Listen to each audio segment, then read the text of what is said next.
Hello everybody, मैं संजय कुमार हाजिर हूँ आप सबके सामने आपका अपना स्टडी चैनल लेकर के स्टडी टिपलेट। हम 10th क्लास के हिस्ट्री से चैप्टर नंबर 2 स्टडी कर रहे हैं और इस चैप्टर को हम अच्छे से एक्सप्लेनेशन के माध्यम से पढ़ रहे हैं। और इसका पहला पार्ट हमने जो प्रोवाइड करवाया है आप लोगों को, उसका रिस्पॉन्स बहुत ही ज़्यादा, बहुत ही अच्छा मिला है हमें। हमारे जो स्टूडेंट हमसे कनेक्ट हैं इस चैनल के माध्यम से ज़बरदस्त तैयारी के साथ आगे बढ़ रहे हैं और आप लोगों की जो फाइनल एग्ज़ाम की डेट शीट है वो जल्द ही इशू होने वाली है। इसको देखते हुए हम 10th क्लास की जो हिस्ट्री है पहले उसको रिवाइज करवाने का एक ज़रिया बन रही हैं। आप लोगों की अच्छी स्टडी होती रहे और स्टडी के दम पर आप फाइनल एग्ज़ाम में एक बहुत ही अच्छा प्रदर्शन कर पाएँ, आपके नंबर बहुत ही अच्छे आपको मिले। इसको मद्देनज़र रखते हुए हम आप लोगों के साथ बड़ी ही मेहनत से इन चैप्टर को एक के बाद एक अच्छे से पढ़ रहे हैं और आप लोगों को हमारे चैनल के माध्यम से पढ़ना भी बहुत ही पसंद आ रहा है। तो ऐसा उम्मीद हम कर रहे हैं कि इस चैनल से पढ़ने वाले बच्चे अपना नाम रोशन करने में सबसे आगे होंगे। तो डियर स्टूडेंट, आप लोगों के द्वारा जो पहली वीडियो देखी गई है वह आपको कैसी लगी, इसका हमें आप कमेंट बॉक्स में ज़रूर रिप्लाई दें। और आप किस तरह की एक्सप्लेनेशन वीडियोज़ देखना पसंद करते हैं या आपको किस तरह की जीके वीडियो पसंद आती हैं या फिर आप रीजनिंग को ज़्यादा प्रेफरेंस देते हैं, आप हमें ये भी ज़रूर बताएं। अभी बहुत सारी वैकेंसीज़ हमारी कंट्री में अलग अलग स्टेट्स वाइज निकली हुई हैं। रेलवे के द्वारा भी बहुत ही ज़्यादा संख्या में वैकेंसीज़ निकाली गई हैं। तो अगर आप अपनी ये जो किताबें हैं इनको अच्छे से पढ़ लेते हैं तो भविष्य में जो वैकेंसीज निकलने जा रही हैं उनका बेनिफिट आपको आसानी से मिलेगा। तो चलिए हम अपने इस सेकंड पार्ट को शुरू करने जा रहे हैं। हमारा सेकंड पार्ट 10th क्लास की हिस्ट्री चैप्टर नंबर 2 प्राचीन जो सभ्यताएं हैं उसके विषय में हम पढ़ रहे हैं और उसमें हम शुरू करने जा रहे हैं हमारी प्राचीन सभ्यताओं में से सभ्यता नंबर 2, मेसोपोटामिया की सभ्यता। मेसोपोटामिया की सभ्यता के विषय में हम पढ़ रहे हैं और इसमें जानेंगे ये मेसोपोटामिया, यह सभ्यता कहाँ सबसे पहले पनपी थी और इसकी विशेषताएं क्या रही हैं। तो देखिए, फारस की खाड़ी के उत्तर में स्थित आधुनिक इराक को प्राचीन काल में मेसोपोटामिया कहते थे। तो ये जो दो नदियां होती हैं उनके बीच का जो भौगोलिक क्षेत्र होता है उसे मेसोपोटामिया कहा जाता है। यह यूनानी भाषा का शब्द है। यह दो शब्दों यानी कि मेसो और पोटम से मिलकर बना है। मेसो का अर्थ मध्य तथा पोटम का अर्थ नदी होता है। तो देखिए, मेसोपोटामिया शब्द का दो हिस्से में अर्थ बताया गया है। मेसो और पोटम से मिलकर के बना है ये मेसोपोटामिया शब्द। मेसो का अर्थ है मध्य यानी कि बीच का और पोटम का अर्थ है नदी। इस प्रकार मेसोपोटामिया का शाब्दिक अर्थ दो नदियों के बीच का भाग है। तो अभी हमने आपको पहले ही बता दिया है कि दो नदियों के बीच के भाग को ही मेसोपोटामिया कहा जाता है, जो कि आज आधुनिक समय में इराक जो स्थान है वही मेसोपोटामिया स्थान पहले होता था। ये दो नदियां दजला और फरात हैं। मेसोपोटामिया में सुमेरियन, बेबीलोनियन और असीरियन सभ्यताओं का विकास हुआ था। इन सभ्यताओं के बारे में कहा जाता है कि सुमेरिया ने सभ्यता को जन्म दिया। तो जो ये सुमेरिया है ना, इसने सभ्यता को जन्म दिया। फिर बेबीलोन ने उसे चरम सीमा पर पहुंचाया। ठीक है, 3 सभ्यताओं का जिक्र आया है। कौन कौन सी? सुमेरियन, बेबीलोनियन और असीरियन। तो जो सुमेरिया है उन्होंने तो सभ्यता को जन्म दिया, बेबीलोन ने उसे चरम सीमा पर पहुंचाया और असीरिया ने इसे ग्रहण करके प्रगति की, यानी कि और आगे बढ़ गया, है ना। असीरिया जो सभ्यता है वह पीछे की सभ्यताओं को ग्रहण करता है और वो आगे बढ़ जाती है ना। इन सभ्यताओं का वर्णन इस प्रकार है। अब इन सभ्यताओं का हम वर्णन करने जा रहे हैं।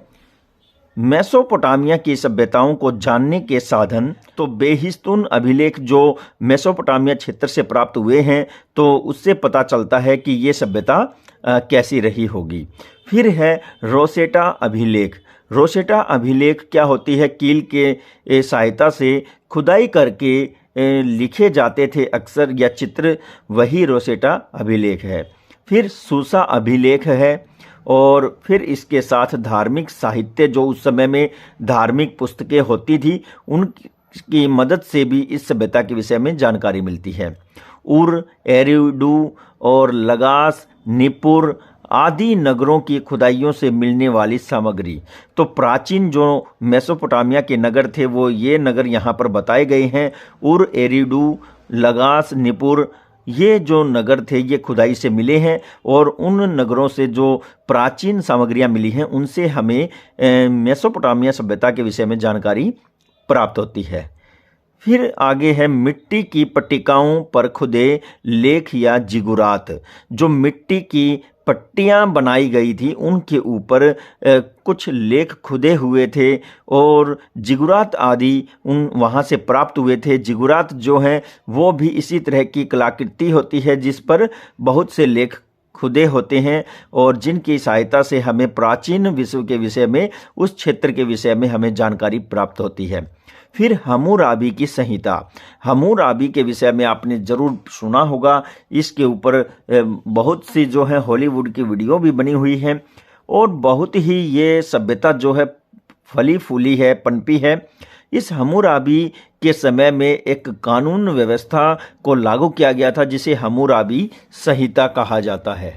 अब अगर हम बात करें उन तीन सभ्यताओं जो सुमेरिया, बेबीलोन और फिर उसके बाद असीरिया, इनके विषय में बात करें तो पहला नंबर आता है सुमेरिया का, क्योंकि मेसोपोटामिया के क्षेत्र में सुमेरिया सभ्यता सबसे पहले शुरू होती है। 4500 ईसा पूर्व फारस की सुमेरियन जाति के लोगों ने मेसोपोटामिया पर आक्रमण किया था, है ना। तो मेसोपोटामिया जो क्षेत्र था तो वहाँ पर सुमेरियन जाति के लोगों ने 4500 ईसा पूर्व में आक्रमण किया और वहाँ की अकाद, बेबीलोन और एलम तथा मूसा आदि जातियों को पराजित कर यहाँ पर अपना अधिकार कर लिया था। तो यहाँ पर देखिए ये सभी जातियाँ पहले से रह रही थी, उनको हराया और असीरिया की जाति ने उस पर क्षेत्र पर कब्जा कर लिया था। तब पश्चात यहाँ छोटे छोटे नगर राज्य स्थापित हुए। फिर क्या होता है, धीरे धीरे यहाँ सभ्यता का विकास भी होने लगा। जब लोग एक जगह इकट्ठे रहना शुरू करते हैं तो उनके बीच में सह संबंध और क्रिया प्रतिक्रियाएं शुरू हो जाती हैं जिससे सभ्यता का विकास होता है। और सुमेरिया में उस समय उर, निपुर, लगास, उरुक आदि नगर राज्य थे। तो ये नगर राज्य बड़े बड़े उस समय होते थे जो सुमेरिया सभ्यता थी उसके दौरान, जो एक दूसरे से स्वतंत्र थे, वो किसी के कार्य में बाधा नहीं डालते थे। प्रत्येक नगर का अपना देवता होता था। नगर राज्य के स्वतंत्र शासक को पटेसी कहते थे। पटेसी के मुख्य कार्य थे भूमि कर वसूल करना और बाहरी आक्रमणों से नगर की रक्षा करना तथा जनता के मुकदमों पर निर्णय देना आदि। ये सभी पटेसी का मुख्य कार्य होता था। और ये जो पटेसी होता है ये उन राज्यों के शासक को कहा जाता था। ठीक है, तो ये याद रखना है आपको। फिर सुमेरिया के लोगों ने लिपि का आविष्कार किया जिसे किलाक्षर लिपि कहा जाता है। तो किलाक्षर लिपि को हम समझेंगे आगे चित्र के माध्यम से। और इसकी जन्मदाता सुमेरिया लोग थे, उन्होंने ही इस किलाक्षर लिपि को निर्मित किया है। तो डियर स्टूडेंट, ये देखिए वो आकृतियां हैं जो आप समझेंगे। यहाँ जिगुरात का चित्र दर्शाया गया है। एक ऐसी पिरामिड आकार में कुछ आकृतियां हैं जहाँ पर आने जाने का रास्ता भी है, और ये कई मंजिला इमारत होती है। इसको पिरामिड का आकार दिया गया है। इसकी दीवारों पर बहुत से लेख आदि लिखे होते हैं, तो आप जिगुरात को देख करके समझ सकते हैं। फिर यहाँ पर किलाक्षर लिपि आपको दर्शाई गई है। तो देखिए किस तरह से कील की सहायता से किसी सतह पर, पत्थर पर या किसी धातु पर ये खुदाई करके कुछ चित्र बनाए गए हैं। चित्रात्मक शैली में वो लिखते थे। इसके बाद हम आगे देखते हैं तो गतिविधि में क्या बताया गया है, यह जानने का प्रयास करें कि दजला व फरात नदियों ने किस प्रकार प्राचीन इराक में सभ्यताओं का पालन पोषण किया। तो कोई भी नदी हो, किसी भी क्षेत्र में हो, वहाँ की सभ्यताओं का पालन पोषण वो नदी करती है। देखिए पानी की सुविधा वहीं से प्राप्त होती है, और लोग बसते भी पानी की सुविधा के पास हैं। तो पीने के लिए पानी मिल जाता है, नहाने धोने के लिए मिल जाता है, सिंचाई के लिए मिल जाता है, और उद्योग धंधों के लिए भी पानी की व्यवस्था हो जाती है। तो इन नदियों ने उसी तरह से मदद की है जैसे विश्व में दूसरे क्षेत्रों में नदियां मदद करती है। तो यहाँ पर देखिए, क्या आप जानते हैं कुछ यहाँ और आपको एक्स्ट्रा बताया गया है। सुमेर के नगरों में पिरामिड के आकार में बनाए जाते थे। तो सुमेर के जो नगर थे वो पिरामिड आकार में बसाए जाते थे, और बसाए जाने वाले मंदिरों को जिगुरात कहा जाता था। तो ये मंदिर जो हैं ये ऐसे पिरामिड आकार में यहाँ पर आपको दिखाया गया है, इनको बनाया जाता था, और वहाँ पर बहुत से लेख आदि लिखे जाते थे। बेबीलोन का जिगुरात 300 फुट लंबा, 300 फुट चौड़ा और 300 फुट ऊंचा था। तो बेबीलोन जो वहीं मेसोपोटामिया क्षेत्र में हमें देखने को मिलेगा, वहाँ पर 300 फुट लंबा और 300 फुट चौड़ा तथा 300 फुट ऊंचा एक जिगुरात मिला है, और वो यहाँ पर आपको चित्र में दर्शाया गया है। आगे देखते हैं। तो आइए डियर स्टूडेंट, अब हम दूसरी सभ्यता यानी कि बेबीलोनियन या बेबीलोनिया की सभ्यता के विषय में जानते हैं। कैसी ये सभ्यता रही होगी, इसने क्या किया था, जो सुमेरियन सभ्यता थी उसको ग्रहण किया था, है ना। मेसोपोटामिया के दक्षिणी भाग में हेमेराइट नदी के किनारे, तो मेसोपोटामिया का जो दक्षिणी भाग था वहाँ पर हेमेराइट नाम की नदी बहती थी। बेबीलोनिया की सभ्यता का विकास हुआ था इस नदी के किनारे। 2200 ईसा पूर्व में सेमेटिक लोगों की एक शाखा एमेराइट ने सुमेर पर अपना अधिकार स्थापित कर लिया था। तो देखिए 2200 ईसा पूर्व की बात कही है, वहाँ 4500 ईसा पूर्व की बात हुई थी, और सेमेटिक लोग वो कहे गए हैं। तो उनमें भी एक शाखा एमराइट ने सुमेर पर अपना अधिकार कर लिया था। लगभग 100 वर्षों के निरंतर संघर्ष व युद्धों के बाद इस जाति के महान राजा हम्मुराबी ने संपूर्ण मेसोपोटामिया पर अधिकार करके साम्राज्य को राजनीतिक एकता में बांध लिया था। तो देखिए क्या बताया गया कि लगभग 100 वर्षों के लगातार संघर्ष और युद्ध चलते रहे थे। उनके बाद इस जाति का सबसे महान राजा जो हम्मुराबी हुआ है, उसने मेसोपोटामिया के पूरे क्षेत्र पर अधिकार करके अपना एक स्वतंत्र राज्य स्थापित किया और वहां पर राजनीतिक एकता स्थापित कर दी। उन्होंने बेबीलोन को राजधानी बनाया और एक विधि संहिता भी बनाई, यानी कि एक संविधान का निर्माण किया। उसने अपने साम्राज्य को प्रगति की चरम सीमा तक पहुंचा दिया था। किसने? हम्मुराबी ने। यहाँ के जो शासक थे कौन थे? तो यहाँ बताया गया है, यहाँ के प्रमुख शासक थे निसी, अमी जादूगा, नेबूचडरेन और गंदास, फिर है केसाइट और शशि दाद, फिर है नवोपोलासर आदि। तो ये नाम आपको याद रहने चाहिए। क्या क्या नाम है? निसी है, अमी जदुगा है और नेबूचडरेनर है, फिर गंदास है, केसाइट है और शशि अदाद और नोपो लासर है ना। तो ये आपको याद रहने चाहिए।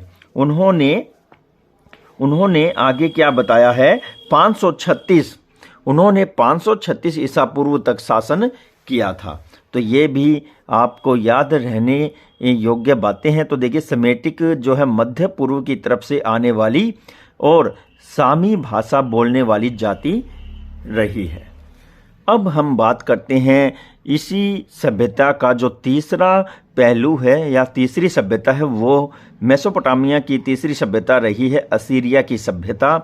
तो इस क्षेत्र में सबसे पहले सुमेरिया ने सभ्यता की शुरुआत की, बेबीलोनियन ने उसे अपनाया और असीरिया अब उसको लेकर के धारण करके आगे बढ़ती है। तो देखिए, सेमेटिक लोगों ने दजला नदी के ऊपरी तट पर अधिकार करके असूर नगर बसाया था।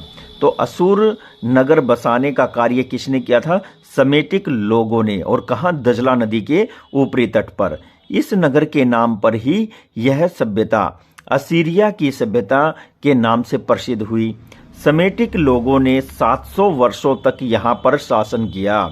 तो 700 वर्षों के लिए यहाँ शासन करते हैं ये। यहाँ का प्रथम शक्तिशाली राजा तिग्लथ पिलेसर प्रथम था। तो कौन था यहाँ का पहला शक्तिशाली राजा? आपको पता होना चाहिए, तिग्लथ पिलेसर प्रथम, है ना। अन्य प्रमुख शासक जो थे वो थे सारगन द्वितीय और सेनोचरिब, फिर है एसाइरदन आदि। तो ये आपको पता होना चाहिए। अशुरबनीपाल असीरिया का अंतिम प्रतापी और प्रसिद्ध शासक था। कौन था? अशुरबनीपाल। यह असीरिया का अंतिम शासक था और बहुत ही ज़्यादा प्रसिद्ध था। उनका साम्राज्य बेबीलोन, मीडिया और फिनिशिया, सुमेरिया तथा एलम तक फैला हुआ था। अशुरबनीपाल के समय में व्यापार, शिक्षा और कला आदि क्षेत्र में असाधारण उन्नति हुई। तो ये असाधारण उन्नति बताई है किसके समय में? अशुरबनीपाल के समय में, जो कि असीरिया सभ्यता का अंतिम और प्रतापी शासक हुआ है। उसने अपनी राजधानी निनवे में भव्य महलों और मंदिरों का निर्माण करवाया था। तो ये जो अशुरबनीपाल था उसकी राजधानी थी निनवे। तो निनवे में भव्य मंदिरों और महलों का निर्माण करवाता है वो। उसकी मृत्यु के बाद असीरिया का साम्राज्य पतन की ओर अग्रसर हो गया। यानी कि उसकी मृत्यु के बाद जो है असीरिया जो साम्राज्य था, सभ्यता थी, वो धीरे धीरे समाप्त होती चली गई। एवं 612 ईस्वी या ईसा पूर्व में 612 ईसा पूर्व में चैल्डियों ने इस पर अधिकार कर लिया। असीरिया में राजा सेना का सर्वोच्च नायक होता था। उसके बाद लिम्मू और तुर्तान नामक पदाधिकारी सेनाध्यक्ष भी होते थे। असीरिया के सम्राट स्थापत्य कला के प्रेमी थे। ये स्थापत्य कला क्या होती है? तो यहाँ पर देखिए, जो स्थापत्य कला है, जैसे कि बेसिक रूप से किसी तरह की जो भी आर्ट होती है, शैली होती है, उसी स्थापत्य कला कहते हैं। और उन्होंने निनवे और असूर में भव्य प्रासादों, मंदिरों तथा पुस्तकालयों का निर्माण करवाया था। तो यहाँ पर असीरिया का जो प्रत्येक राजा पुराने महल को त्याग कर अपने लिए नया महल का निर्माण करवाता था। असीरिया सम्राटों ने निरंकुश नीति के आधार पर 150 वर्षों तक शासन किया। तो ये जो असीरिया जो क्षेत्र है, ये किसके नाम पर पड़ा है? तो ये आपको पता होना चाहिए। अशुरबनीपाल इसका अंतिम और प्रतापी शासक होता है। और ये जो असीरियन सम्राट हुए हैं, ये निरंकुश होते थे। निरंकुश का मतलब है कि इनका एक छत्र राज होता था। इन्हीं के द्वारा जो कानून बनाए जाते थे वो चलते थे। और फिर उसके बाद 150 वर्षों तक ये शासन करते हैं इस क्षेत्र में। आगे देखते हैं। आगे मेसोपोटामिया की प्रशासनिक व्यवस्था के विषय में बताया गया है। कैसी व्यवस्था रही है मेसोपोटामिया की प्रशासनिक रूप से देखते हैं। मेसोपोटामिया सभ्यता की राजनीतिक और प्रशासनिक व्यवस्था सामान्यतः एक समान रही है। ठीक है, शासक निरंकुश होते थे तथा साम्राज्य में उनकी पूर्ण नियंत्रण होता था। लेकिन यहाँ शुरुआती दौर में क्या बताया गया है कि प्रजातांत्रिक व्यवस्था थी जो बाद में राजतंत्र में स्थापित हो गई।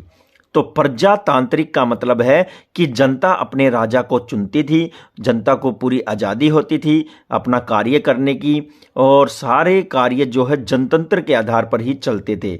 लेकिन धीरे धीरे यह राजतंत्र में बदलती चली गई, जैसे कि एक राजा का अधिकार हो जाता है और सारी बातें राजा के अनुसार मानी जाती हैं, राजा का बेटा ही अगला राजा होता है। ये सारी बातें यहाँ पर बताई गई है। वे वैदिक सिद्धांत के आधार पर शासन करते थे। तो वैदिक बताया है, वैदिक सिद्धांत के आधार पर शासन करते थे। वे सर्वोच्च सेनापति, न्यायाधीश और सर्वोच्च पदाधिकारी भी होते थे। विभिन्न सभ्यताओं में शासक अलग अलग नामों से जाना जाता था। वे शासन के संचालन की सुविधा की दृष्टि से अपने साम्राज्य को प्रांतों में बांट देते थे। तो देखिए, जो शासन होते थे, जो प्रांत होते थे, उनके अलग अलग शासक होते थे और वो शासक उन प्रांतों का शासन चलाते थे और वो स्वतंत्र रूप से अपना शासन अलग अलग प्रांतों में चलाते हुए इस सभ्यता को और आगे बढ़ाते थे। तो प्रांत के गवर्नर का चयन स्वयं करते थे। प्रांत के गवर्नर का चयन जो है स्वयं करते थे। गवर्नर अपने प्रांत से कर इकट्ठा करने और फिर उसके बाद शांति बनाए रखने तथा युद्ध में शासक का सहयोग करने का कार्य करते थे। तो यहाँ बहुत ही जानकारी हमें मिली है कि जो गवर्नर नियुक्त किया जाता था शासक के द्वारा, वह कर इकट्ठा करता था, शांति बनाए रखता था अपने राज्य में, और फिर उसके बाद युद्ध के समय शासक को वो पूरा सपोर्ट करता था। आगे सामाजिक जीवन के विषय में बताया गया है। तो कैसा रहा होगा उस समय सामाजिक जीवन? उस समय का समाज 3 वर्गों, उच्च वर्ग, मध्यम वर्ग और निम्न वर्ग में बटा हुआ था। तो ये हमें पता चला है। और उन वर्गों में राजा, जो उच्च वर्ग होता था उसमें राजा, उच्च अधिकारी और पुरोहित आते थे। फिर मध्यम वर्ग में सामंत तथा व्यापारी आते थे और निम्न वर्ग में दास तथा किसान शामिल थे। समाज में नैतिकता के आदर्श बहुत ऊंचे थे। समाज में स्त्रियों की जो दशा थी वो सामान्य थी। नैतिकता उनके लिए जरूरी थी। तो उस समय देखिए, नैतिकता को विशेष महत्व दिया गया है। नैतिकता क्या होती है कि ये हमारी जो है मूलभूत ड्यूटी होती है अपने राज्य के प्रति, जो हमारे कर्तव्य होते हैं, या अपने परिवार के प्रति जो कर्तव्य होते हैं, या फिर मानव होने के नाते हमारे जो कर्तव्य होते हैं, वो उस समय देखे जाते थे और उनको वो वहन भी करते थे। अब धार्मिक जीवन के विषय में बात करते हैं। तो मेसोपोटामिया के जो लोग हैं वो बहुदेववादी थे, यानी कि एक से ज़्यादा अधिक देवों में विश्वास रखते थे। प्रत्येक नगर के अपने अपने अलग अलग देवता होते थे और ये क्या करते थे भाई, ये जो देवता होते थे ये अपने अपने हिसाब से उनको पूजते थे। ये खेत, नदियों, पहाड़ों की भी पूजा करते थे। ठीक है। इनके प्रमुख देवता अनु वो आकाश के देवता जो होते थे उसको कहा जाता था, और की वो पृथ्वी को कहते थे। फिर की के बाद फिर एक देवता और हम देखेंगे और वो है सीन। सीन यानी कि चंद्रमा को वो सीन कहते थे। तम्मूज यानी कि वनस्पति और कृषि के देवता को कहा जाता था, और ईस्टर प्रेम की देवी को कहा जाता था। तो वहाँ पर जो है एक देवी भी होती है जिसे वो क्या कहते हैं, ईस्टर। अब आगे हम देखते हैं क्या बताया है कि नरगल यानी कि प्लेग का देवता आदि ऐसे देवताओं को वो पूजते थे। इन देवताओं को प्रसन्न करने के लिए बलि दी जाती थी। विभिन्न देवी देवताओं के मंदिर बनाए जाते थे। तो बहुत ही ज़बरदस्त जानकारी हमें मिल रही है। अब यहाँ हम आर्थिक जीवन देखेंगे। उस समय जो मेसोपोटामिया की सभ्यता रही है उसका आर्थिक जीवन कैसा था। लोगों का मुख्य व्यवसाय कृषि था। इसमें गेहूं, जौ, जैतून, कपास व अंगूर आदि की खेती की जाती थी, और उस समय उद्योग तथा व्यापार भी उन्नत थे। तो देखिए वहाँ उस समय जो है उद्योग और व्यापार भी प्रचलित था। उद्योग एवं व्यापार में संघ बने हुए थे। विनिमय जो प्रणाली थी वो अपनाई जाती थी। जैसे कि विनिमय का जो क्या होता है ना कि भाई खरीदारी जिसे बोलते हैं, लेन देन जिसे कहा जाता है, वो विनिमय होता है और सोना चांदी तथा तांबे के टुकड़ों से होता था। यहाँ पशुओं में ऊंट बकरी विशेष थी। फिर यहाँ लकड़ी पर क्या है कि सुंदर नक्काशी करके विभिन्न तरह के सामान बनाए जाते थे। नक्काशी यानी कि खुदाई करके अपने हाथों की कारीगरी करके उसमें कलाओं को उकेर कर उन्हें सामान बना करके वो बेचते थे। इसके अतिरिक्त सोना चांदी व कीमती पत्थर पर और क्या करते थे भाई, नक्काशी करते थे वो, है ना। सोना चांदी और कीमती जो पत्थर होते थे उन पर भी वो नक्काशी करते थे और जिनको मार्केट में पसंद किया जाता था। तो देखिए यहाँ आओ फिर से याद करें कुछ बातें हैं। मेसोपोटामिया का अर्थ पूछा है हमने, याद कीजिए बगैर पीछे जाए कि भाई जो शब्द आया था मेसो और पोटम, है ना। तो मेसो का मतलब आपको पता है बीच का, और पोटम का मतलब आपको पता है जो नदी का भाग है उसे पोटम कहा गया है। तो ये आप ध्यान रखें, मेसोपोटामिया यानी कि नदी और बीच का भाग, ठीक है। फिर है दो नदियां हैं, उनके बीच के भाग को ही मेसोपोटामिया कहा जाता है। और मेसोपोटामिया क्षेत्र में विकसित होने वाली विभिन्न सभ्यताएं कौन कौन सी थी, तो आपको याद होगा कि सबसे पहले कौन शुरुआत करता है, सुमेरियन शुरुआत करते हैं। फिर बेबीलोनियन जो है उस सभ्यता को, जो सुमेरियन शुरुआत करते हैं उसको धारण करते हैं। और फिर उसके बाद असीरिया सभ्यता आती है और वह इस सभ्यता को और आगे बढ़ा देती है ना। फिर आता है जिगुरात क्या होते हैं, तो जिगुरात भी माय डियर स्टूडेंट आप अच्छे से जानते हैं कि ये उस समय जो बेबीलोनियन शासन चल रहा था, तो वहाँ पर जिगुरात यानी कि मंदिर की आकृति में एक बहुत बड़े बड़े जो है पिरामिड बनाए जाते थे और वहाँ पर बहुत ही ऊंची मंजिलें होती थी मंदिरों की, और उन पर लेख आदि लिखे होते थे। तो ये जिगुरात के विषय में बताया है। देखो आपको याद होगा 300 जो फुट है वो ऊंचा होता है और 300 फुट लंबा तथा चौड़ा भी होता है। फिर उपयोगी शब्द आए हैं मेसोपोटामिया, जिगुरात, हम्मुराबी और लिम्मू तथा दास। ये आपको पता होना चाहिए इनका अर्थ क्या है। आगे देखते हैं। तो डियर स्टूडेंट अब हम अगर आगे बढ़ें तो विस्तार से विवरण दे कुछ आया है यहाँ पर। देखिए मेसोपोटामिया सभ्यता के राजनीतिक, आर्थिक और धार्मिक तथा सामाजिक जीवन का वर्णन करें। तो आपको पता ही है इसमें क्या लिखना है। राजनीतिक रूप से उनका संगठन कैसा था, शासन होता था, अलग अलग प्रांत होते थे, उनके अपने गवर्नर और शासक होते थे, ये आपको बताना है। और फिर वो कौन था भाई जो सैनिक सुविधाएं प्राप्त जो प्रोवाइड करवाता था, तो वो भी आपको याद रखना है। आओ करके देखें में क्या बताना है। देखिए प्राचीन मेसोपोटामिया के विभिन्न देवी देवताओं की सूची बनाइए और उनकी तुलना मिस्र तथा भारत के देवी देवताओं से भी करें। तो आपने देवी देवताओं के विषय में सूची बनानी है। सिन जैसे कि चंद्रमा को कहा जाता है, इसी तरह से उनमें जो है एक महिला देवी भी होती है जिसे प्रकृति की मूर्त कहा गया है, और सूर्य देव को वो मानते हैं, पशुओं को भी पूजते थे। इनकी आपको सूची बनानी है, ठीक है। फिर अगला है मेसोपोटामिया के प्राचीन नगरों को विश्व के मानचित्र पर दर्शाए। अब ये मानचित्र का कार्य है और इनको अगर आप ईमानदारी से अपने दिमाग में बिठा लेते हैं तो आपके फाइनल एग्जाम में इनसे बाहर कुछ नहीं आने वाला। और मेसोपोटामिया के प्राचीन जो नगर हुए हैं जैसे कि सुमेरियन, बेबीलोनियन और फिर है उसके बाद क्या है असीरियन, तो ये आपको दर्शाने के लिए पेपर में बोला जा सकता है।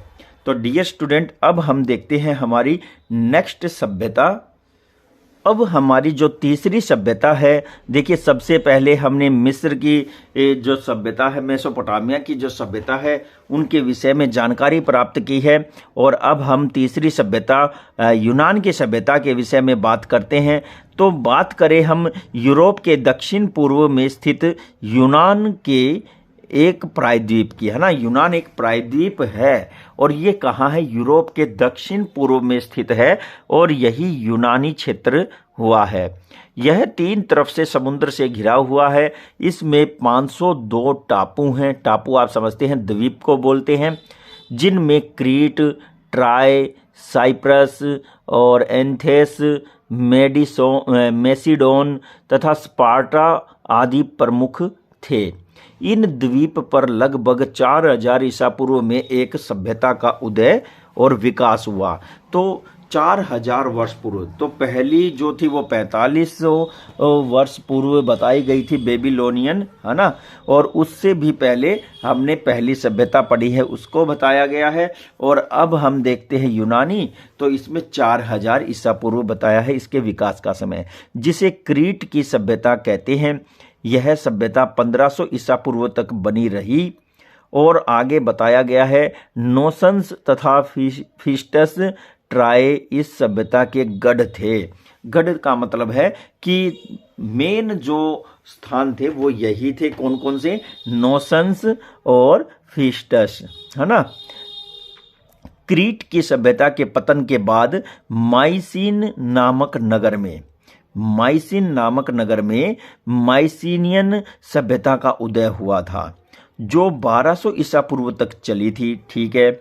1200 ईसा पूर्व में आर्यन कबीलों ने यूनान पर अधिकार करके, आर्यन जो भारत में आए थे, याद रखना, आर्यन कबीलों ने यूनान पर अधिकार करके विभिन्न नगर राज्यों में विकसित सभ्यताओं को जन्म दिया। तो यहाँ पर देखिए, जो नगर राज्यों की जो सभ्यताओं का जन्म हुआ था वो आर्यंस के द्वारा हुआ था। कहाँ पर? यूनानी क्षेत्र में। फिर ये छोटे छोटे नगर राज्य प्रजातांत्रिक व्यवस्था पर आधारित थे। इन नगर राज्यों को पोलिस भी कहते थे। तो ये पूछा जा सकता है कि यूनानी सभ्यता के समय जो नगर राज्य थे उनको किस नाम से जाना जाता था? पोलिस के नाम से जाना जाता था। प्रत्येक नगर की अपनी अलग सेना और सरकार थी। ये नगर राज्य आपस में लड़ते रहते थे। तो देखिए, इससे पहले वाली जो हमने मेसोपोटामिया की सभ्यता देखी वो आपस में लड़ते नहीं थे, लेकिन ये नगर जो थे ये आपस में लड़ते रहते थे। फिर इसके बाद हम देखने वाले हैं कि इस सभ्यता के राजनीतिक इतिहास को निम्नलिखित 3 भागों में विभक्त किया जा सकता है। 3 भागों में हम इस सभ्यता के इतिहास को बांट सकते हैं। कैसे? नंबर 1 है अंधकार युग या फिर होमर युग, है ना। अंधकार युग और होमर युग 1200 ईसा पूर्व से 800 ईसा पूर्व तक रहा। यानी कि इसके विषय में इतिहासकारों को बहुत ही नाम मात्र का ही कुछ ज्ञान होगा और ज़्यादा कुछ सबूत यहाँ से नहीं मिले हैं। दूसरा है लोह युग या नगर राज्य युग। अब यहाँ पर 800 ईसा पूर्व से 500 ईसा पूर्व तक जो है लोह युग की शुरुआत हो चुकी थी और बड़े बड़े नगर राज्य स्थापित हुए थे। इनकी नॉलेज हमें मिलेगी। फिर है हेलेनिस्टिक युग। हेलेनिस्टिक युग 500 ईसा पूर्व से 200 ईसा पूर्व तक रहा था। इसमें क्या कुछ रहा है वो हम आगे पढ़ने वाले हैं। अब यहाँ पर आप यूनान की सभ्यता को जानने के जो साधन हैं उनके विषय में हम चर्चा करने जा रहे हैं। तो देखिए, एक विशेष नाम आपको यहाँ दिखाई दे रहा होगा, होमर द्वारा रचित महाकाव्य इलियड या ओडिसी। तो इलियड या ओडिसी आप लोगों ने 6th क्लास की हिस्ट्री में इनके नाम सुने हैं। इन्होंने क्या किया था कि विश्व का पहला मानचित्र भी बनाया था और इसका नाम क्या था? होमर। और होमर का चित्र यहाँ पर आपको दिखाई देगा। फिर इसके बाद हेरोडोटस है, जिसे इतिहास का पिता भी कहा जाता है, फादर ऑफ हिस्ट्री। हेरोडोटस आपको ये याद रखना है, यहाँ पर उनका चित्र दिखाया गया है। तो देखिए, हेरोडोटस की रचना हिस्टोरिका यानी कि जो हिस्ट्री की पुस्तक उन्होंने लिखी है उसका नाम है। फिर एथेंस है, कोरिंथ, स्पार्टा, थीब्स आदि नगरों की खुदाइयों से मिलने वाली सामग्री भी हमें इस सभ्यता के इतिहास के विषय में जानने में मदद करती है। फिर है थ्यूसिडाइडीज की रचना, पेलोपोनेशियन युद्ध जो उस समय लड़ा गया था वहाँ से भी बहुत सी जानकारियाँ हमें इस सभ्यता से मिलती है। फिर है प्लेटो एवं अरस्तु की रचनाएं। तो इस क्षेत्र में जो प्लेटो और अरस्तु हुए हैं, बड़े ही पहुँचे हुए ये दार्शनिक हुए हैं, इनकी जो रचनाएं हैं उनसे भी हमें इन सभ्यताओं के विषय में जानकारी प्राप्त होती है। तो आइए अब हम इस सभ्यता की प्रशासनिक और राजनीतिक व्यवस्था को देखते हैं। कैसी प्रशासनिक और राजनीतिक व्यवस्था रही होगी यूनान की। तो इस समय यहाँ विभिन्न राजवंशों के शासकों ने शासन किया था, है ना। राजा निरंकुश होते थे। निरंकुश शब्द बार बार आता है, समझ जाइए। इस शब्द के विषय में एक्सप्लेन पूछा जा सकता है पेपर में। निरंकुश का मतलब है राजा का ही एक छत्र राज्य होना, और उसी के द्वारा जो नियम बनाए गए हैं उसके आधार पर ही राज्य आगे चलना, है ना। और यहाँ पर देखिए कई बार प्रजातांत्रिक भी होते थे। तो प्रजातांत्रिक यानी कि प्रजा की भी मानी जाती थी, कई बार होते थे, लगातार नहीं, है ना। राजा को प्रजा ईश्वर तुल्य मानती थी। प्रजा जो थी ना वो राजा को भगवान का रूप मानती थी। और राजा क्या है कि भाई राजा एक परिषद के परामर्श से शासन का संचालन करता था। पहले वो एक परिषद बनाता था राजा, और वो परिषद मिलकर ही किसी मुद्दे पर चर्चा करके निष्कर्ष पर निकलते थे, और राजा उसकी मदद से शासन चलाता था। परिषद में उच्च वर्ग के सम्मानित व्यक्ति होते थे। इस परिषद का नाम ब्यूल था। क्या नाम था? ब्यूल। तो ये शब्द पूछा जा सकता है कि भाई यूनान के समय में राजा जो परिषद बनाते थे उसका क्या नाम था? तो ब्यूल था। जनसाधारण की आम सभा को अगोरा कहते थे। अब वहाँ पर जो जनसाधारण, जैसे कि हमारे गांव में ग्राम पंचायत होती है, गांव के लोग इकट्ठे होते हैं किसी विशेष चर्चा करने के लिए, वैसे ही वहाँ जब जनसाधारण की आम सभा होती थी तो उसे अगोरा कहते थे। इस आम सभा में समस्त स्वतंत्र नागरिक भाग लेते थे। सिकंदर का समय विश्व इतिहास में हेलेनिस्टिक युग के नाम से प्रसिद्ध है। हेलेनिस्टिक युग जो है, अब आप समझ गए होंगे, सिकंदर के नाम से प्रसिद्ध है। सिकंदर ने 336 ईसा पूर्व में अपने पिता फिलिप का वध कर दिया था। बिल्कुल यहाँ पर हमें बहुत ही बढ़िया जबरदस्त नॉलेज मिल रही है। 336 ईसा पूर्व की बात कही है, और उसने अपने पिता फिलिप का वध कर दिया था। और मकदूनिया आज मैसिडोनिया है, ठीक है, उसका शासक बन गया था। उसने यूनान में हुए विद्रोहों को कुचल दिया और समस्त यूनान पर अपना अधिकार कर लिया था। यूनान में उस समय लगभग 150 नगर राज्य थे, यानी कि बड़े बड़े जो राज्य थे वो 150 थे। प्रत्येक राज्य में 3 प्रकार के नागरिक होते थे: स्वतंत्र नागरिक, विदेशी नागरिक और दास। स्वतंत्र नागरिकों को मौलिक अधिकार प्राप्त थे, ठीक है। यूनान के नागरिकों द्वारा जनसभा एक्सलेसिया के सदस्यों का चुनाव किया जाता था। तो यूनान के नागरिक क्या करते थे? वो जनसभा के माध्यम से या एक्सलेसिया के सदस्यों का चुनाव वो करते थे, जो आगे चलकर शासन चलाने में हेल्प करते थे, है ना। तो डियर स्टूडेंट, अब अगर हम बात करें तो सामाजिक व्यवस्था, तो सामाजिक व्यवस्था यूनान की क्या थी? समाज 4 वर्गों में विभाजित था। प्रथम वर्ग था कुलीन, और यह वर्ग जो है विशाल भू संपत्ति का स्वामी था, तथा इसके पास बहुत बड़ी संख्या में दास भी थे। यह वर्ग युद्ध के समय नेतृत्व करता था, यानी कि युद्ध के समय आगे बढ़ चढ़ करके हिस्सा लेता था। दूसरा मध्यम वर्ग था, जिसमें साधारण नागरिक शामिल थे। इन्हें फ्री मैन या प्रवासी कहा जाता था। फ्री मैन या प्रवासी कहा जाता था, और यह वर्ग व्यापार तथा वाणिज्य में महत्वपूर्ण भूमिका निभाता था। क्या निभाता था? व्यापार और वाणिज्य करता नहीं था, पर भूमिका महत्वपूर्ण निभाता था। सामान को इधर से उधर ले जाना, है ना, ये सारे कार्य जो हैं यही वर्ग करता था। तीसरा वर्ग था स्वतंत्र श्रमिकों का, जो थीटस के नाम से जाना जाता था, ठीक है। चौथा वर्ग दासों का था, जिन्हें हलोट कहा जाता था। दासों को क्या कहा जाता था? हलोट।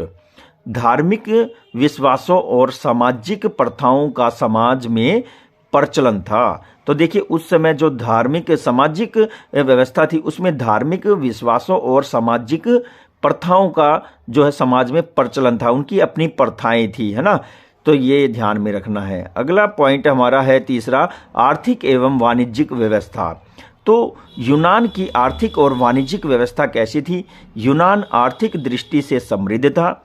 यूनान का व्यापार दूर दूर तक होता था और इन लोगों के उद्योग मिट्टी तथा धातु के बर्तन बनाने, अस्त्र शस्त्र बनाना, फर्नीचर बनाना, जैतून से तेल बनाना और अंगूर से शराब बनाना आदि प्रमुख थे। तो देखिए यहाँ पर कितने अच्छे से हमें एक बहुत ही बढ़िया जानकारी मिली है कि ये लोग जो है किस तरह से वाणिज्यिक क्रियाओं में जुड़े हुए थे। तो वो थी मिट्टी और धातु के बर्तन बनाते थे, अस्त्र शस्त्र बनाते थे, फर्नीचर बनाते थे, जैतून से जो जैतून का तेल होता था ना वो बनाते थे, अंगूर से शराब भी बनाते थे। यूनान के पहाड़ों में सोना, चांदी, लोहा ये निकलता है, ठीक है, और पहले भी निकलता था, आज भी निकलता है। यहाँ कृषि पर ध्यान नहीं दिया जाता था। कृषि पर ध्यान क्यों नहीं दिया जाता था? क्योंकि इतनी ज़्यादा उपजाऊ भूमि होती भी नहीं थी और उनके पास जो बहुमूल्य धातुएं थी वो उनकी भूमि से निकलता था, जिसके जरिए वो अपने भोजन संबंधी ये सभी आवश्यकताएं अन्य देशों से प्राप्त कर लेते थे। अब हम बात करें पॉइंट नंबर 4 यानी कि धार्मिक और सांस्कृतिक जीवन की। तो यूनान के लोगों की धार्मिक और सांस्कृतिक जो जीवन था वो क्या था? यूनान के लोग बहुदेववादी थे। वो भी एक से अधिक देवताओं में विश्वास रखते थे और मूर्ति पूजक भी थे, यानी कि मूर्ति की पूजा करते थे। ये लोग प्राकृतिक शक्तियों तथा जानवरों की भी पूजा करते थे। तो जैसे हमारे भारत में ये सारी विशेषताएं हैं, बहुदेववादी हैं, मूर्ति की पूजा भी की जाती है और हम प्रकृति की भी पूजा करते हैं तथा जानवरों की भी पूजा करते हैं। उनका भूत प्रेत में भी विश्वास था। तो आगे बताया है इनके मुख्य देवी देवता कौन थे, उनके नाम बताए गए हैं। तो पूछा जा सकता है। तो देखिए, जीएस जो आकाश का देवता था, अपोलो सूर्य को कहा जाता था, हर्मस व्यापार का देवता होता था और पोसीडॉन समुद्र का देवता होता था, मार्स युद्ध का देवता कहा जाता था, डेमीटर अन्न की देवी को कहा जाता था। ये उस समय प्रसिद्ध देवी देवता यूनान में थे, है ना। फिर यहाँ के लोग विभिन्न तरह के मनोरंजन के साधनों में विश्वास रखते थे। तो कौन से वो मनोरंजन के साधन थे जिनको वो अपनाते थे? तो वो था नाचना, गाना, पशुओं की लड़ाई करवाना आदि। यूनानी संस्कृति ने निश्चय ही विश्व को अमूल्य देन दी है। यूनानियों ने कई भव्य मंदिरों और आकर्षक तथा विशाल मूर्तियों का निर्माण करवाया है। तो ये भी बहुत ही दिलचस्प बात रही है कि यूनान ने हमारे विश्व को बहुत कुछ दिया है, उनकी बहुत सी देन है। तो क्या आप जानते हैं, यहाँ पर कुछ और आपके लिए महत्वपूर्ण बातें आई हैं। यूरोप के प्रथम इतिहासकार हेरोडोटस को प्रसिद्ध यूनानी शासक पेरिक्लीज के दरबार में संरक्षण प्राप्त था। तो शासक था यूनान का पेरिक्लीज और उसके दरबार में जो रहते थे वो थे हेरोडोटस, और उसी के ही संरक्षण में उसने विश्व का एक दार्शनिक रूप से जो है अध्ययन प्रस्तुत किया था। आगे उपयोगी शब्द आए हैं।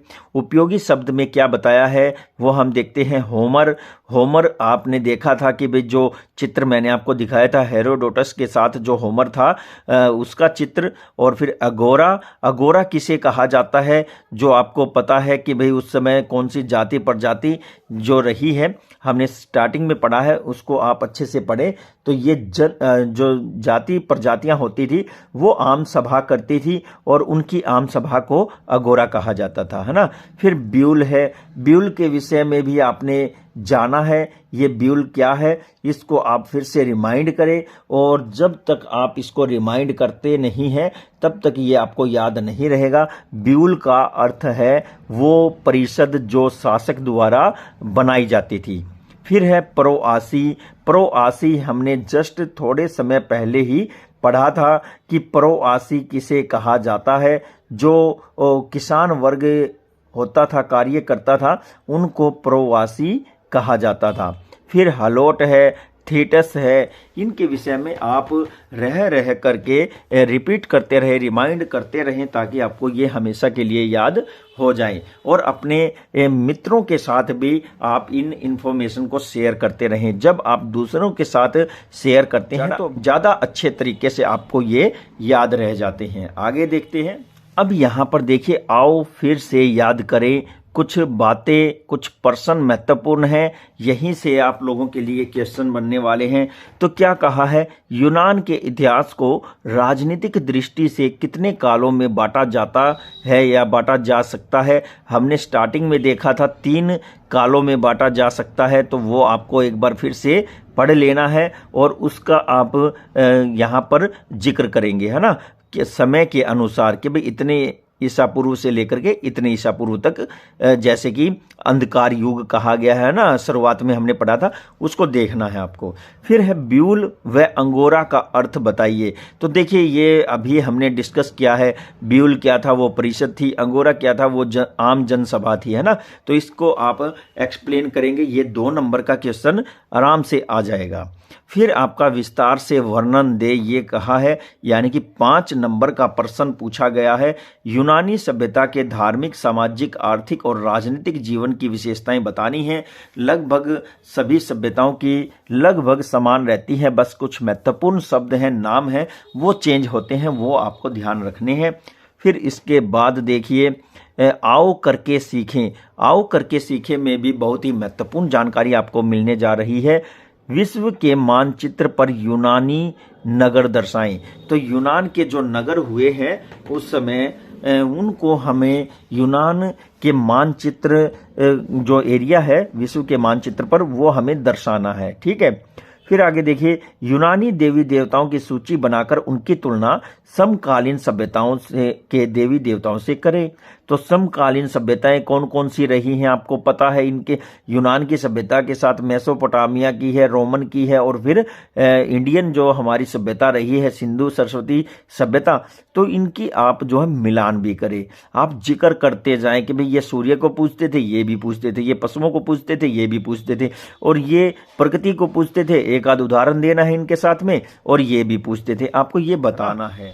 तो ये डियर स्टूडेंट, हमने इस वीडियो में 2 सभ्यताओं को क्लियर किया है। अब हम देखते हैं हमारी नेक्स्ट जो सभ्यता है वो क्या है। वो है रोमन सभ्यता। रोमन सभ्यता बहुत ही ज़्यादा प्रसिद्ध सभ्यता है। पूरे विश्व में इसका एक पहचान है इसकी, और इसने बहुत ही अच्छा अपना असर दिखाया है। तो देखिए, 1000 ईसा पूर्व के लगभग रोम एक छोटा सा गांव था। ठीक है, 1000 ईसा पूर्व यानी कि पहले की बात है, और रोम जो है एक छोटा सा गांव था जो मध्य इटली में टाइबर नदी के किनारे 7 पहाड़ियों पर बसा हुआ था। याद रखना है इस नदी का नाम। जो मध्य इटली है उसमें टाइबर नदी बहती है, उसके किनारे 7 पहाड़ियों पर यह गांव बसा हुआ था, इसलिए इसे 7 पहाड़ियों का नगर भी कहा जाता है। 8वीं सदी ईसा पूर्व में यह नगर राज्य बन गया था, और बाद में नगर राज्य से यह एक विशाल साम्राज्य बना, और एक एट्रुस्कन जाति ने रोम की सभ्यता के विकास और प्रसार में महत्वपूर्ण योगदान दिया। तो किस जाति ने इस सभ्यता को, जिसे हम रोम के नाम से जानते हैं, इसको आगे बढ़ाया है? तो वो है एट्रुस्कन जाति। क्या नाम है? एट्रुस्कन जाति। ठीक है। इस जाति के लोगों ने विशाल भवनों का निर्माण करवाया, और यहाँ विशाल भवनों का निर्माण तो करवाया और यहाँ अनेक नगरों की स्थापना की। इटली वासियों ने वर्णमाला, कला, युद्ध तथा अस्त्र शस्त्र आदि का ज्ञान भी इसी जाति से प्राप्त किया था या सीखा था। तो इटली के जो लोग थे उन्होंने वर्णमाला भी इन्हीं से सीखी थी, जो हमारे यहाँ हम हिंदी में वर्णमाला देखते हैं, पढ़ते हैं। कला है, युद्ध है, अस्त्र शस्त्र आदि सभी ज्ञान इसी जाति से सीखा था। 500 ईसा पूर्व में रोम के लेटिन आर्यों ने एट्रुस्कन जाति को परास्त किया और रोम पर अपना अधिकार कर लिया था। इसके बाद रोम निरंतर विकास की ओर अग्रसर होता रहा। रोमुलस। रोमुलस रोम का प्रथम सम्राट था और रोमुलस जो है वो इस सभ्यता को संभालता है, वो आगे बढ़ाता है। फिर रोम सभ्यता का राजनीतिक इतिहास निम्नलिखित 4 भागों में बांटा जाता है।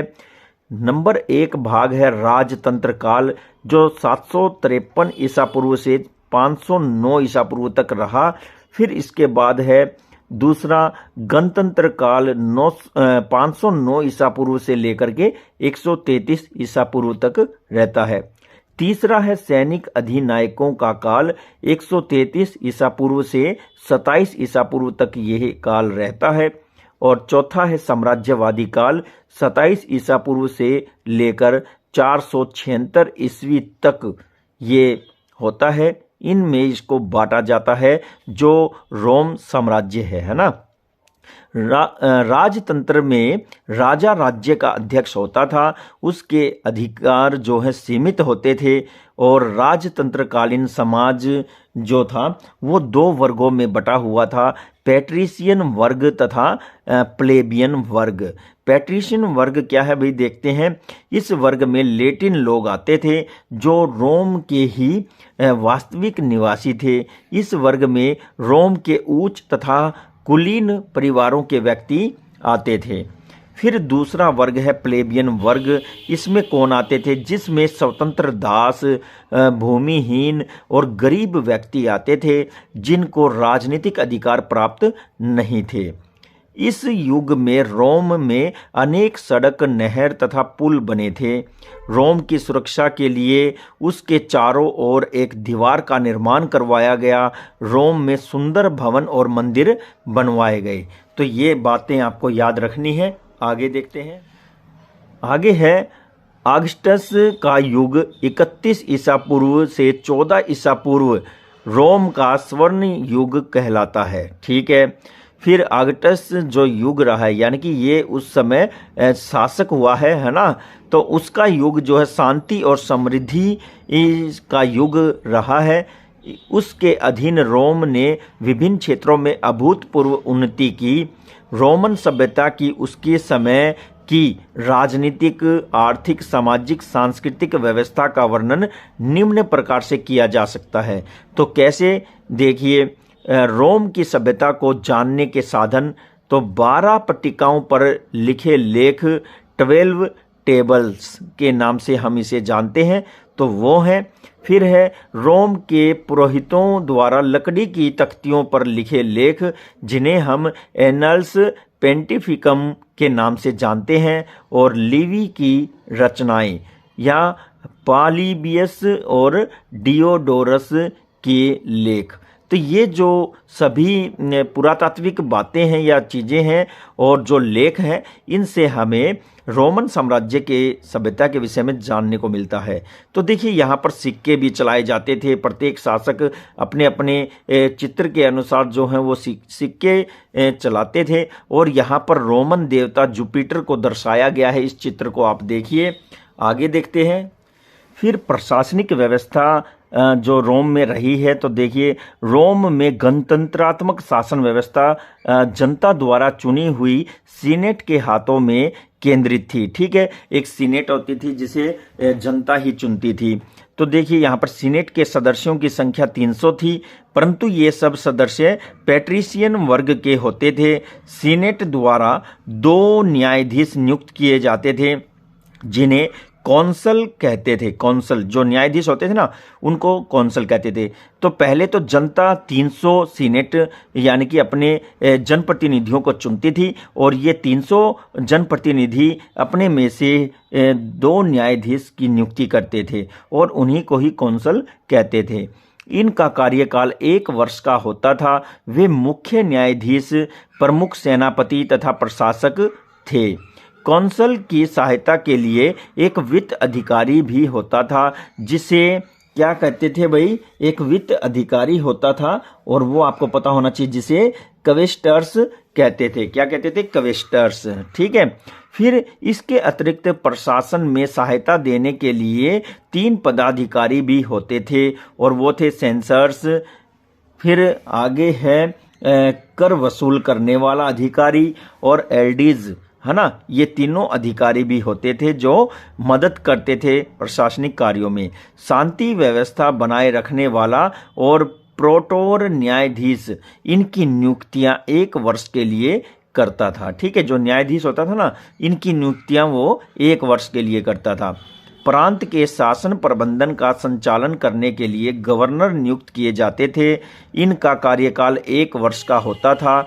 गवर्नर को वेतन नहीं मिलने के कारण वे जनता से मनमाना कर वसूलते थे। सीनेट द्वारा पारित किए गए कानून को असेंबली अस्वीकार नहीं कर सकती थी। जो ये 300 लोग चुने जाते थे, ये जो कानून पास कर देते थे, उसे असेंबली जो है वो अस्वीकार नहीं कर सकती थी। आगे है आर्थिक व्यवस्था। तो रोमन साम्राज्य में आर्थिक व्यवस्था कैसी थी? रोमन लोगों का प्रमुख व्यवसाय कृषि तथा पशुपालन था। गेहूं, जौ, बाजरा, अंगूर, जैतून, सेब आदि मुख्य फसलें उगाई जाती थी। भूमि पर धनी पुरुषों का अधिकार था। रोम में व्यापार, वाणिज्य और उद्योग धंधों का विकास अधिक विकसित नहीं था। फिर भी यहाँ बर्तन उद्योग, वस्त्र उद्योग, सोना चांदी के आभूषण आदि बनाने का कार्य किया जाता था। राज्यों को खानों तथा नमक उत्पादन में भी आमदनी होती थी। और ये लोग भारत से मलमल तथा अफ्रीका से धातु, चीन से रेशम, यूनान से लोह का व्यापार करते थे। देखिए कितनी बढ़िया जानकारी मिली है। तो देखिए, क्या आप जानते हैं में और भी रोचक बातें हमें पता चलेंगी। रोम पहले एक नगर राज्य द्वारा, फिर वह मध्य इटली के लेटिन प्रदेश में एक राज्य बना। ठीक है, तो सबसे पहले तो वह एक नगर राज्य था और फिर उसके बाद जो है मध्य इटली में लेटिन प्रदेश में एक राज्य बन गया।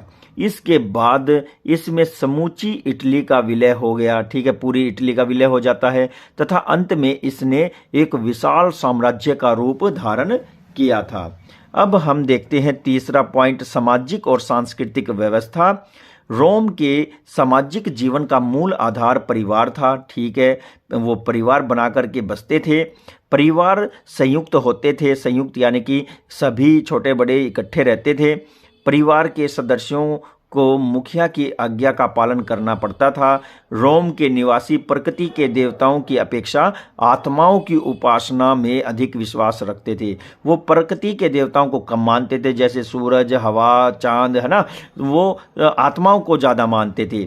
उनके देवता इस प्रकार थे: जुपिटर शांति का देवता, मार्स युद्ध का देवता और वीनस प्रेम की देवी, वेस्टा अग्नि देवता, अपोलो संगीत और कला का देवता आदि प्रसिद्ध थे।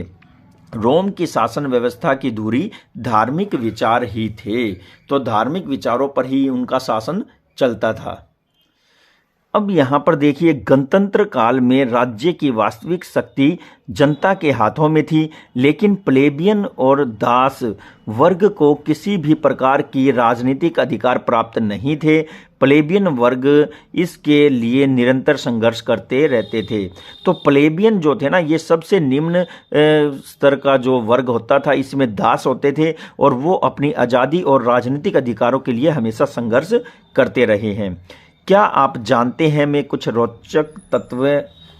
रोचक तथ्य हम देखेंगे। क्या बताया गया है? रोमन साम्राज्य में सड़कों का जाल बिछा हुआ था।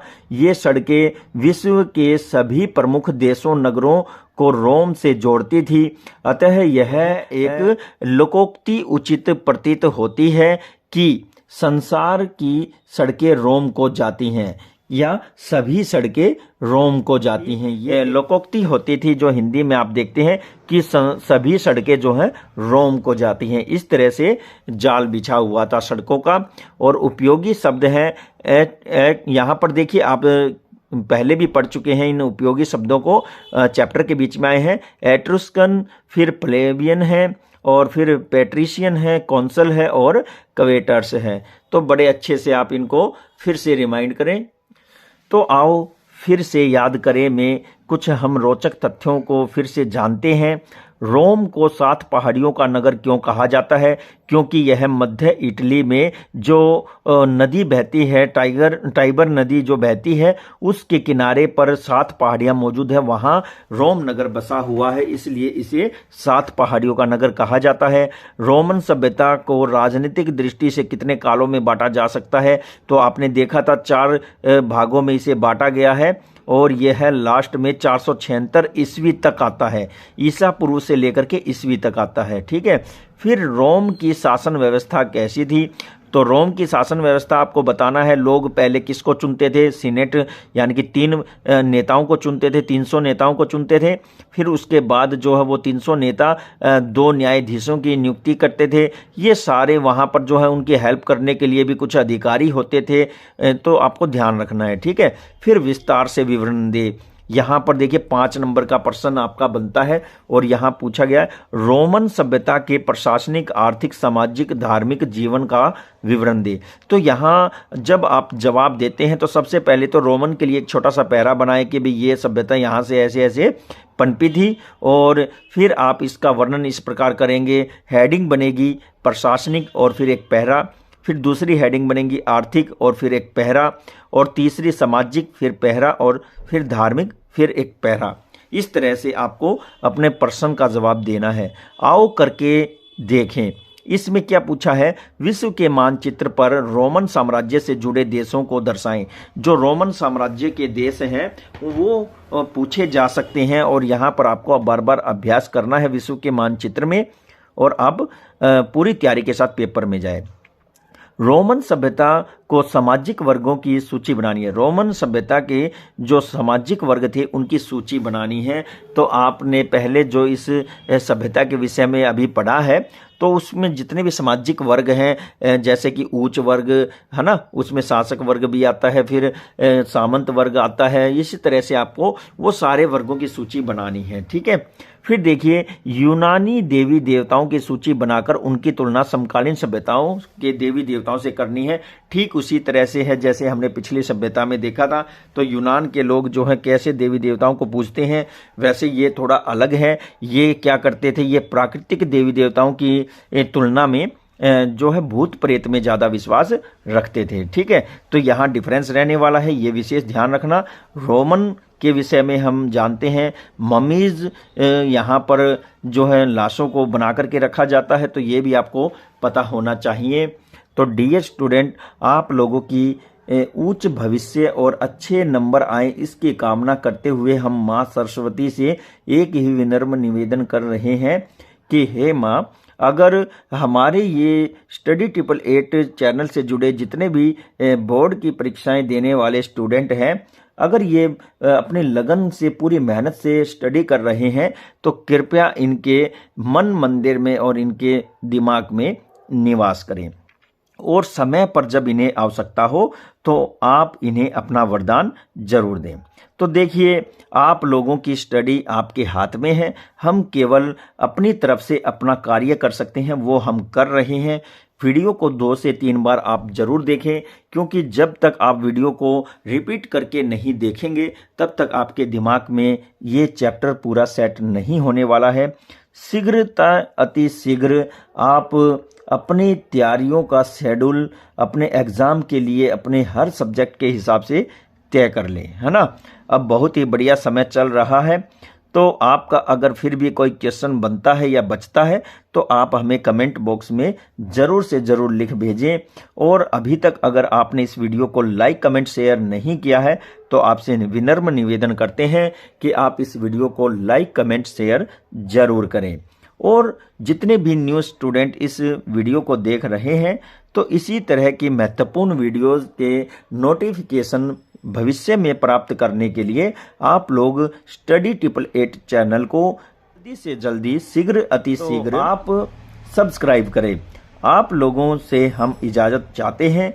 इसी के साथ ही हम सेकंड पार्ट समाप्त करते हैं हमारे सेकंड चैप्टर का, और तीसरे पार्ट में हम इस चैप्टर को कंप्लीट कर देंगे।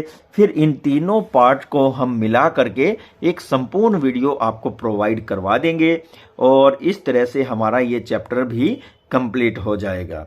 और डियर स्टूडेंट, इन सभ्यताओं के जो मानचित्र हैं उनके विषय में भी हम आपको एक वीडियो प्रोवाइड करवाने जा रहे हैं, जिसमें सभी सभ्यताओं के प्रमुख देशों प्रदेशों को हम उस मानचित्र के जरिए समझेंगे कि किस किस सभ्यता के कौन कौन से देश कहाँ कहाँ आज वर्तमान में स्थित हैं। तो इसी के साथ ही मुझे दीजिए इजाज़त। नमस्कार, जय हिंद।